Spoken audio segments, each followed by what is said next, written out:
Një ditë pas fjalimit të Edi Ramës në Knessetin izraelit, duket se ka nisur një përplasje fort me mentorin dhe mikun e tij Recep Tayyip Erdogan. Ky i fundit ka shtyr një reagim të ashpër ndaj Edi Ramës përmes qarqeve mediatike pranë tij në botën shqiptare. Sipas të gjitha gjasave, kjo është vetëm prologu i një lufte që do të ketë viktimat dhe objektivat e saj. Një nga këto objektiv është krijimi i një polarizimi në Shqipëri në raport me atë që Edi Rama deklaroi për Hamasin në parlamentin izraelit, duke e cilësuar si xhelat të popullit palestinez. Një nga mediat më pranë Erdoganit, e cila e quan veten portal kombëtar me pronar në Kosovë, por që botohet në Shqipëri, e sulmon egërsisht Edi Ramën dhe njëkohësisht lartëson organizatën Hamas. Gomarllokun më të madh Rama e tha mbi Hamasin një rezistencë vitale e geniale, e cila ka çuar në poshtrim shtetin gjaksor sionist, duke e sfiduar atë dhe të gjitha fuqitë ushtarake e politike që e mbështesin. Pikërisht këtë kërkonte Netanyahu që të thoshte Rama si kukull e kurdisur në dorën e sionistëve, thekson kjo media pranë Erdoganit. E njëjta media, edhe pse botohet në Shqipëri, nuk shfaq asnjë skrupull ndaj një organizate që më 7 tetor 2023 vrau mbi 1000 persona, përfshirë fëmijë dhe të moshuar, dhe mori peng mbi 200 të tjerë. Persona që u masakruan me breshëri armësh në një pyll pranë detit ndërsa po festonin në një event muzikor.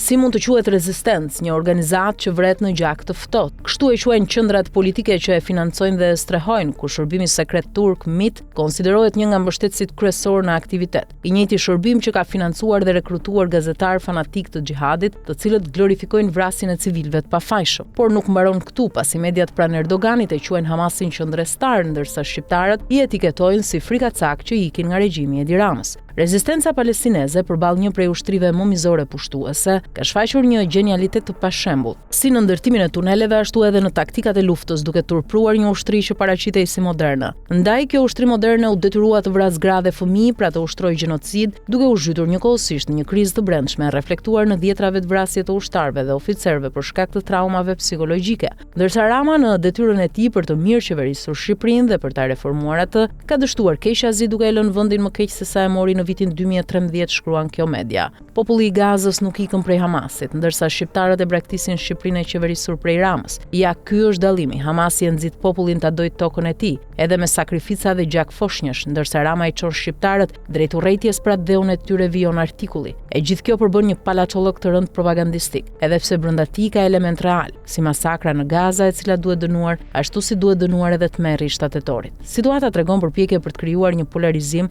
që nuk ka asnjë lidhje reale me interesat e shqiptarëve. Në fakt, Edi Rama në vizitën e tij në Izrael është përballur me një fiasko politike që në ditën e tretë. Kjo ndodhi pikërisht në konferencën për antisemitizmin, e cila nuk ishte një tubim përfaqësues i gjithë spektrit politik izraelit, por një miting i së djathtës sovraniste MAGA dhe i ekstremit të djathtë global. Në këtë takim nuk morën pjesë figura kyçe të së djathtës botërore, por kryesisht përfaqësues të dorës së dytë, që tregon se kryeministri Netanyahu është bojkotuar edhe nga aleatët e tij tradicional. Trump dërgoi një figurë të nivelit të tretë. Argentina përfaqësohej nga ministri i financave, Hungaria nga një instruktor partie, Brazili nga djemtë e Bolsonaros, ndërsa nga Franca dhe Austria morën pjesë figura të rëndësishme të së djathtës. E përditshme izraelite në gjuhën angleze Times of Israel shkruan se ndër figurat politike pjesëmarrëse janë zyrtar aktual dhe ish qeveritar nga spektri konservator, përfshirë ish kryeministrin australian Scott Morrison, ish kancelarin austriak Sebastian Kurz, Edi Rama, kryeministri i Shqipërisë, ministrin e drejtësisë Argjentinës Mariano Cuneo Libarona, ministrin hungarez për çështjet e BE Sanos Boka, senatorin brazilian Flavio Bolsonaro dhe ambasadorin amerikan në Izrael Mike Huckabee.